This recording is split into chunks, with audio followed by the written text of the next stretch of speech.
So here's another piece of Aurora slot car history, and this is their O-gauge line. This wasn't very successful, didn't last very long. Made them in 1964. They made a series of 8 cars. I'm not really an expert on them. I think they're really cool. And I'm actually at a friend's house. He's much more involved than I am. And if you're interested in these cars, finding out more, there's a Facebook group, Supermodel Motoring O-gauge. It says Aurora O-gauge Supermodel Motor. So you can look for that on Facebook if you're so inclined. But this is a typical Aurora HO chassis. And this is the O-gauge chassis. Now O-gauge is about the scale of a Lionel train set. So I think that was the intention, is to hook up with the model railroading. It never took off.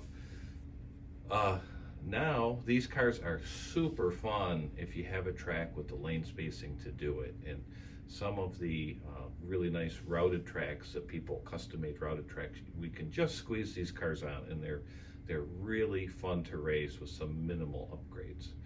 So they did 8 cars. If you could go through the names of them. Sure. So the first one on the left is the 49 Mercury, and that was done in 5 colors. And then the Ford pickup truck was also in 5. The Hot Pepper, that was done in 6. And the 6th color was gray, which you'll notice to the right of that is the 57 Chevy, and that was also done in 6 colors, including the gray that's shown, that Rich is showing you. The next car is one of the more difficult ones. It's called a T-Rod. It's hard to see, but there's a little Indian head on the front of the radiator that is almost always broken. Very difficult to find that without it broken. There's about 11 different combinations that I found of this car, 5 base colors and then interior and driver colors. So if your OCD kicks in and you need every one of them, you're looking for about 11 of them. The next one's a 57 T-Bird. That comes in 5 different colors. And then lastly, we have a 36 convertible in 5 colors. And then the last one is a Deuce rod. That comes in 5 colors. And that one, if you can imagine, the pipes on these broke pretty easily. Everything came in basically 2 types of packaging that we have pictured here.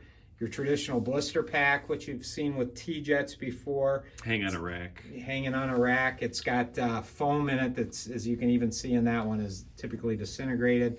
And then what I really like are these boxes. They have great art on the boxes, but the cars came in these boxes as well. It also had the foam in it. I don't know exactly why, but the foam seems to have stuck together in those boxes. Each car came with an additional set of larger tires, slicks, and a little decal sheet inside of there. There were 2 sets made for these cars, a figure 8 and an oval.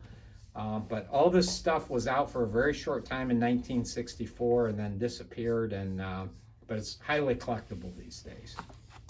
And then there are some guys that are making some really cool resin bodies, like the Willys, the Cobra. They're taking some of the model kits and converting them in, putting body posts, and then they're also making reproduction bodies.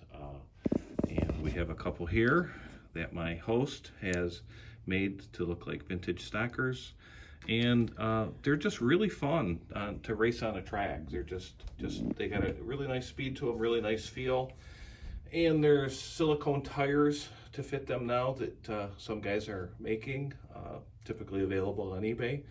So probably it's never been a better time to enjoy these cars. So this is a really unique piece of slot cars and Aurora history, and you know, there's a small group of guys still really having a lot of fun with them. So I just wanted to show this to everyone. Thought it was really interesting. So let me know what you think in the comments.